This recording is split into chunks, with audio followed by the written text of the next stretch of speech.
Hi friends, எல்லோரும் எப்படி இருக்கீங்க? என்கிட்ட இந்த ஒரு கொழிவாழை மீன் கிடச்சிது. இது எங்கள் ஊரில் இதை கொழிவாழை மீன்னு சொல்லுவாங்க. உங்கள் ஊரில் இதுக்கு என்ன பேருன்னு நீங்கள் சொல்லுங்கள். இதை பார்த்தீங்களா, மீன் இப்படி தான் இருக்கும். இந்த மீனை நாம் முழுசாக இன்னைக்கு பொரிக்க போகிறோம்.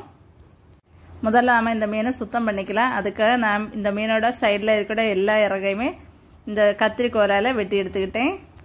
இன்னுமே இந்த மீனில் வால் பகுதியிலேருந்து கொஞ்சம் நீளமாக ஒரு அரை இருக்கோ, ரெண்டு பக்கம் இருக்கோ, அதை நம்ம கத்தியால் தான் இந்த மாதிரி வெட்டி எடுத்துக்கணும். அதுக்கப்புறமா இதில் செதில்களும் நிறைய இருக்கோ, செதில்களையும் கத்தியால் நல்லா ராவி விட்டுடலாம். இதுக்கப்புறமா இதனோட தலைப்பகுதியில் இருக்கக்கூடிய அந்த பூவும் குடலும் நான் நீக்கிட்டு வால் பகுதியை இந்த மாதிரி கொஞ்சமாக மட்டும் கட் பண்ணி நீக்கினேன். இந்த மீனுக்குள்ளாடி மசாலா நல்லா இறங்குறதுக்காக இந்த மாதிரி லைட்டாக கோடுகளும் போட்டு விட்டுட்டு மீனை ஒரு 5 வாட்டி நல்ல தண்ணியில் வாஷ் பண்ணி எடுத்துக்கிட்டேன்.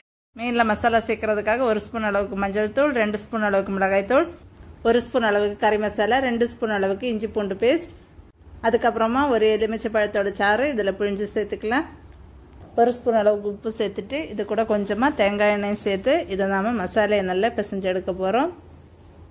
நம்ம சேர்த்த மசாலா எல்லாமே இந்த அளவுக்கு நல்லா கலந்து வந்ததுக்கப்புறமா நம்மளோட மீனை சேர்த்துட்டு மீனில் எல்லா பக்கத்துலேயும் படுற மாதிரி மசாலையை நல்லா தேய்ச்சி விட்டுருங்க. நம்ம சேர்த்த மசாலா ஒரு மீனுக்கு கரெக்டாக இருக்கும். மீனோட எல்லா பக்கத்துலேயும் மசாலா ஸ்ப்ரெட் பண்ணிக்கிட்டோம். நான் இனி இதே வாழையிலே இந்த மாதிரி நல்லா மடித்து மீனை ஒரு 10 நிமிடம் அப்படியே வச்சுருக்க போகிறேன். மீனில் 10 நிமிடம் கழிஞ்சதுக்கப்புறம் பாருங்கள் எந்த அளவுக்கு மசாலா எல்லாம் நல்லா பிடிச்சிருக்குன்னு. அதுக்கப்புறமா தோசைக்கல்லை சூடு பண்ணிவிட்டு கொஞ்சமாக எண்ணெய் சேர்த்துக்கிட்டேன். எண்ணெயும் சூடானதுக்கப்புறமா இந்த மீனை வச்சு பொரிச்சுக்க போகிறேன். மீன் இந்த மாதிரி முழுசாக வச்சு பொரிக்கும்போது மீன் பொரிகிறதுக்கு டைம் எடுத்துக்கும். அதே மாதிரி நாம் லோ ஃப்ளேமில் வச்சு மட்டும்தான் பொரிச்சுக்கணும். அப்போ தான் எல்லா பக்கமும் சூப்பராக வெந்து கிடைக்கும். நான் வந்துட்டு ஒரு சைடு லைட்டாக பொரிஞ்சதுமே திருப்பி போட்டுட்டு இந்த மாதிரி ஒரு மூடி வச்சுக்கிட்டேன். ஏன்னா அப்போ தான் அந்த ஆவி எல்லா இடத்துக்கும் போயிட்டு நம்மளோட மீன் நல்லா சூப்பராக வெந்து வரும்.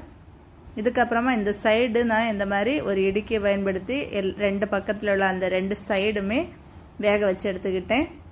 இப்போ பார்த்தீங்கன்னா தெரியும், மீனோட 2 பக்கத்துலேயும் நல்ல கலர் மாறி நல்ல முறுமுறுன்னு வந்துருச்சு. மீன் வெந்ததுமே கொஞ்சமாக கருவேப்பிலை வச்சுட்டு மீனை அதுக்கு மேலே வச்சுட்டு ஒரு 5 செகண்டில் அப்படி எடுத்தால் போதும். இது ஆப்ஷனல் தான், உங்களுக்கு விருப்பம் இருந்தால் செஞ்சால் போதும். கருவேப்பிலையோட ஃப்ளேவர் கூட அதில் இறங்கிடும். அந்த கருவேப்பிலையோட ஃப்ளேவரும் கொஞ்சம் வித்தியாசமாக இருக்கும். ஃப்ரெண்ட்ஸ், இந்த பொரிச்ச மீன் சாப்பிட்றதுக்கு ரொம்ப டேஸ்ட்டாக இருந்து ஃப்ரெண்ட்ஸ் உங்கள் வீட்டில் எந்த மீன் கிடைச்சாலுமே இந்த மாதிரி பொரிச்சு பாருங்கள். ஒரு தடவை நீங்கள் சாப்பிட்டீங்கன்னா என்றைக்குமே பொரிச்சு இந்த மாதிரி தான் சாப்பிடுவீங்க. கண்டிப்பாக இதை ட்ரை பண்ணி பார்த்துட்டு எப்படி இருந்துன்னு கமெண்டில் சொல்லுங்கள். ஃப்ரெண்ட்ஸ், மறக்காமல் எங்கள் சேனலை சப்ஸ்கிரைப் பண்ணி சப்போர்ட் பண்ணுங்கள்.